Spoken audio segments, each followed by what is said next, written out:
Queridos hermanos, iniciamos la lección divina de este sábado 11 de octubre, sábado de la semana 26 del tiempo ordinario. Por la señal de la Santa Cruz de nuestros enemigos, líbranos, Señor Dios nuestro, en el nombre del Padre, y del Hijo, y del Espíritu Santo. Amén. Señor mío y Dios mío, creo firmemente que estás aquí, que me ves, que me oyes. Te adoro con profunda reverencia, te pido perdón de mis pecados y gracia para hacer con fruto este tiempo de lección divina. Madre mía Inmaculada, San José, mi Padre y Señor, Ángel de mi guarda, interceded por mí. Antes de iniciar con las lecturas del día de hoy, informarles que a partir del día de mañana inicio yo la peregrinación jubilar con los padrecitos, peregrinación que hemos estado preparando durante más de un año. Lo digo en primer lugar porque la lección divina continuará normalmente, pero aquellas personas que están acostumbradas a recibir el mensajito en los chats de WhatsApp, puede ser que por la diferencia de horario cambie el horario en el cual pongo el mensajito. La lección divina en todo caso siempre está ya colgada, lista para ser ver desde las 12 de la noche del día que inicia, horario siempre de Ecuador. Entonces si se demora el mensajito en llegar, entonces saber que tenemos la lección tanto en YouTube como en Spotify, siempre preparada. Además, aquellos que quieran seguir esa peregrinación que vamos a hacer los padrecitos, pueden hacerlo en la cuenta de Instagram de los padrecitos, @los_padrecitos, y vamos a estar colgando siempre información diaria sobre esa peregrinación para compartirla con ustedes. Ahora sí, iniciemos las lecturas de este sábado. Seguimos leyendo el libro del profeta Joel, capítulo 4, versículos 12 al 21. Que se levanten las naciones y acudan al valle de Josafat. Allí me sentaré a juzgar a las naciones vecinas. Empuñen las hoces, porque ya la mies está madura. Vengan a pisar las uvas, porque ya está lleno el lagar. Ya las cubas están rebosantes de sus maldades. Multitudes y multitudes se reúnen en el valle del juicio, porque está cerca el día del Señor. El sol y la luna se obscurecen, las estrellas retiran su resplandor. El Señor ruge desde Sión, desde Jerusalén levanta su voz. Tiemblan los cielos y la tierra, pero el Señor protege a su pueblo, auxilia a los hijos de Israel. Entonces sabrán que yo soy el Señor su Dios, que habito en Sión, mi monte santo. Jerusalén será santa y ya no pasarán por ella los extranjeros. Aquel día los montes destilarán vino y de las colinas manará leche. Los ríos de Judá irán llenos de agua y brotará un manantial del templo del Señor que regará el valle de las acacias. Egipto se volverá un desierto y Edom una árida estepa, porque oprimieron a los hijos de Judá y derramaron sangre inocente en su país. En cambio, Judá estará habitada para siempre, y Jerusalén por todos los siglos. Vengaré su sangre, no quedarán impunes los que la derramaron, y yo, el Señor, habitaré en Sión. Palabra de Dios. Las palabras del profeta Joel nos hablan de ese día del Señor, ese día del juicio. Y hay que saber entender siempre esas palabras proféticas en una doble dimensión. ¿A qué me refiero? En primer lugar, entender que inician a cumplirse con la venida de nuestro Señor Jesucristo. El día del Señor no es el día final, el día del Apocalipsis. El día del Señor ha iniciado con la anunciación, el momento en que el Verbo de Dios se ha hecho carne y ha venido a habitar entre nosotros. La presencia del reino de Dios ya está aquí.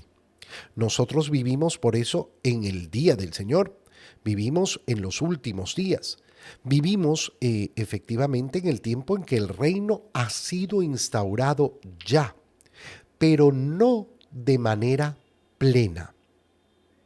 Ya el Señor ha venido, ha realizado la obra de nuestra redención, ha realizado la obra de nuestra salvación, pero falta completarse. Y ese es el último día, el día del juicio final. Para el profeta Joel, estas dos cosas están unidas. Y efectivamente, están unidas porque son una misma cosa. Es la misma salvación. No, pero han pasado miles de años, pueden pasar millones de años. Sigue siendo el mismo día del Señor. ¿Por qué? Porque ya se ha realizado su venida y falta el cumplimiento definitivo. Entonces, cuando leemos las palabras del profeta Joel, tenemos que saber reconocer estos dos momentos que se presentan como uno solo. Se presentan como uno solo en el profeta Joel. Que se levanten las naciones y acudan al valle de Josafat. ¿Por qué? Me sentaré a juzgar a las naciones vecinas. Habla de esas naciones extranjeras, fuera de las de Judá, que serán llamadas al juicio. El llamado al juicio significa, en primer lugar, el conocimiento del Evangelio. ¿Por qué? Porque el Evangelio tiene que ser comunicado. ¿Para qué? Para que entonces, a la luz del Evangelio, se pueda dar ese juicio. Para que cada uno de nosotros tenga la oportunidad, lógicamente, de tomar la decisión de seguir las palabras del Señor o no seguirlas. Este juicio lo presenta el profeta Joel con imágenes fuertes, empuñen las hoces. ¿Por qué? Porque ya la mies está madura y entonces viene una imagen de ese cultivo de las uvas y de ese pisotear las uvas para generar el vino. Las cubas están rebosantes de sus maldades. Y entonces nosotros nos podemos imaginar efectivamente una escena terrorífica. Pero fíjate cómo en la profundidad lo que se quiere es mostrar cómo vamos a sacar fruto de la palabra del Señor.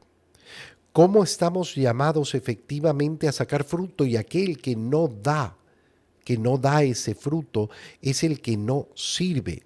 Multitudes y multitudes se reúnen en el valle del juicio porque está cerca el día del Señor. Y ocurren eventos extraordinarios que los relacionamos ya con la llegada del último día. Pero esos eventos extraordinarios también son entendidos desde la perspectiva de la primera venida del Señor. Por eso dice, el Señor ruge desde Sión, desde Jerusalén, levanta su voz y tiemblan los cielos y la tierra. Toda la predicación de la palabra que ha realizado Jesús es cumplimiento de esta visión, cumplimiento de esta profecía.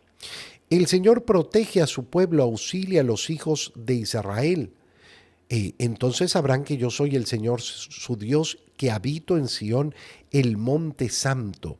Y efectivamente, Jerusalén es vista como esa realidad que perseverará. Qué bonito es cuando unimos todas estas imágenes y vemos qué es lo que nos está mostrando el Señor.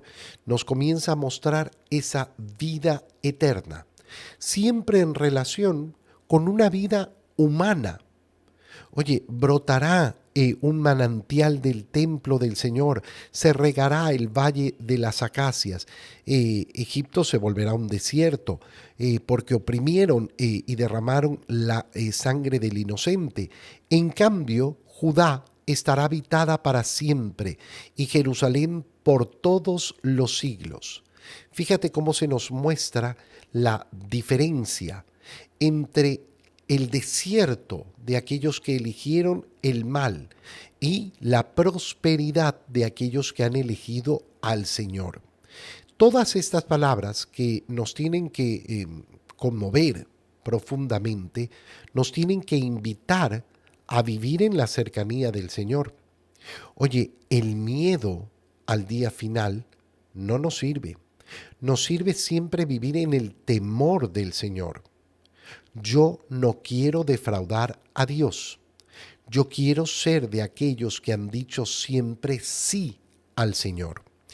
En el Evangelio, leemos el Evangelio de San Lucas, capítulo 11, versículos 27 al 28.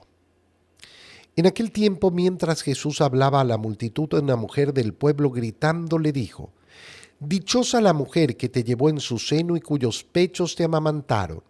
Pero Jesús le respondió: Dichosos todavía más los que escuchan la palabra de Dios y la ponen en práctica. Palabra del Señor. En esta escena, el Señor ha descrito perfectamente a nuestra Madre Santísima. Hay una mujer que grita en medio de la multitud haciendo una alabanza a la Madre del Señor, diciendo: Dichosa la mujer que te llevó en su seno y cuyos pechos te amamantaron. Es un elogio precioso, bonito. Y no es que el Señor lo rechace, sino que le da profundidad. ¿A qué me refiero? ¿Por qué esa mujer fue capaz de llevar en su seno a Jesús? ¿Y por qué sus pechos amamantaron al Señor? ¿Por qué tuvo esa dicha? Y Jesús lo dice con claridad: porque escuchó la palabra de Dios y la puso en práctica. Entonces se nos escribe a María de una manera perfecta como la primera discípula, como aquella que ha escuchado la palabra del Señor y la ha sabido poner en práctica.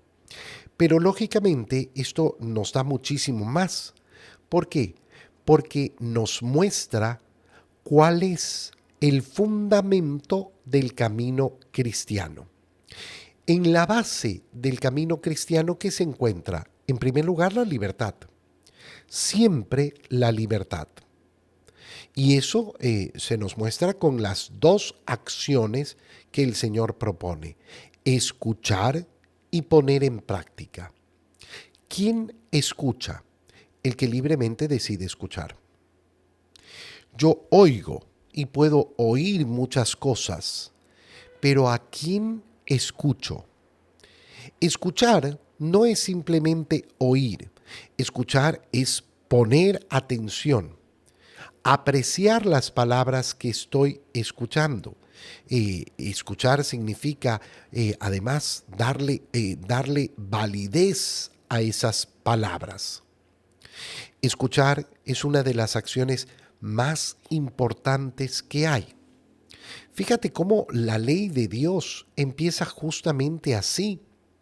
No dice amarás al Señor tu Dios, sino que antes de eso dice escucha, Israel.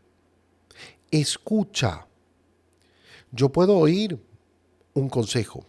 Yo puedo oír a una persona que me dice algo. Oírla y que me entre por un oído y me salga por el otro. Muy distinto es escuchar. La acción de escuchar implica meter el corazón, dar validez a lo que yo estoy oyendo. ¿Quién lo decide? Yo.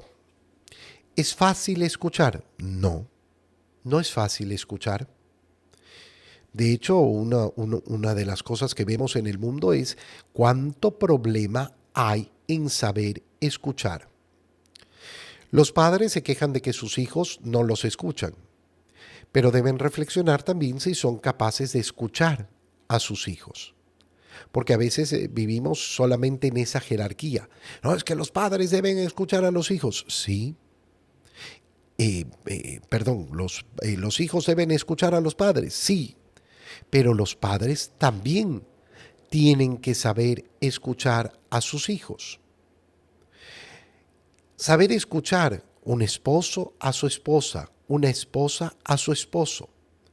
qué importante que es para lograr efectivamente una relación verdadera. Es muy fácil darse cuenta que ahí donde yo no escucho a mi esposa, yo no sé escuchar a mi esposa, donde yo no sé escuchar a mi esposo, ¿qué es lo que se produce? El rompimiento de la relación. Se produce lógicamente los problemas de esa relación. Y a esa relación no se le permite crecer en el amor. ¿Qué ocurre si yo no sé escuchar a Dios? Si yo no sé escuchar a Dios, entonces lo que ocurre es que mi relación con el Señor se rompe, se comienza a desvanecer, pierde su fuerza y no puede crecer el amor. El amor va a crecer, lógicamente, si yo en primer lugar sé escuchar. Qué bonito es practicar la escucha. Qué bonito es silenciarse para escuchar al otro. Oye, hay personas que efectivamente tienen problemas para no hablar y no hablan, y no se comunican. Y es un problema enorme, es un problema gigantesco. Es un problema tremendo en cuanto a la relación entre los esposos y la relación con los hijos y las relaciones en general. El que no habla tiene que esforzarse en hablar. Pero qué bonito es ponerme a escuchar. Decir, hoy no voy a hablar tanto. No voy a pronunciar tantas palabras. No voy a interrumpir al otro cuando hable. Muchas veces se da en las relaciones que tenemos, por ejemplo, un esposo o una esposa que son más callados. ¿Por qué? Porque el otro no para de hablar, porque el otro no da tiempo y en el transcurso de la relación la persona ha optado por quedarse callada. Porque ¿para qué voy a esforzarme en tratar de hablar si el otro nunca escucha? Solo le gusta hablar. Solo le gusta hablar. Qué bonito es cuando yo digo, hoy voy a guardar silencio. Hoy voy a dedicarme a escuchar. Qué bonito es cuando me siento con una persona o me encuentro con una persona y, y quiero conocer a la persona. Quiero escuchar la vida de la persona. Tengo interés en conocer quién es esa persona. Y entonces le hago preguntas, pero me dedico a escuchar lo que contesta. Dichosos los que escuchan la palabra de Dios, los que le prestan verdaderamente atención a la palabra de Dios. Y en segundo lugar, lo ponen en práctica. Fíjate cómo la palabra del Señor no puede ser simplemente escuchada. Me lleva a la acción, me lleva a practicarla. ¿Cuándo hablamos de fe? Cuando estas dos cosas se realizan. No podemos hablar de fe sin la realización de estas dos cosas. ¿Quién es un hombre, quién es una mujer de fe? Aquel que escucha la palabra de Dios y la pone en práctica, porque ha reconocido la validez de la palabra de Dios. Si yo escucho, no, yo sí me sé la palabra, pero no la pongo en práctica, lo que estoy diciendo es que no he validado, no le he dado validez a la palabra del Señor. Y por tanto, que no le he creído. Y por tanto, no tengo fe. Te doy gracias, Dios mío, por los buenos propósitos, afectos e inspiraciones que me has comunicado en este tiempo de lección divina. Te pido ayuda para ponerlos por obra. Madre mía Inmaculada, San José, mi Padre y Señor, Ángel de mi guarda, interceded por mí. María, Madre de la Iglesia, ruega por nosotros. Queridos hermanos, que el Señor los bendiga, los cuide y los proteja, en el nombre del Padre, y del Hijo, y del Espíritu Santo. Amén. Que tengan todos un muy feliz día.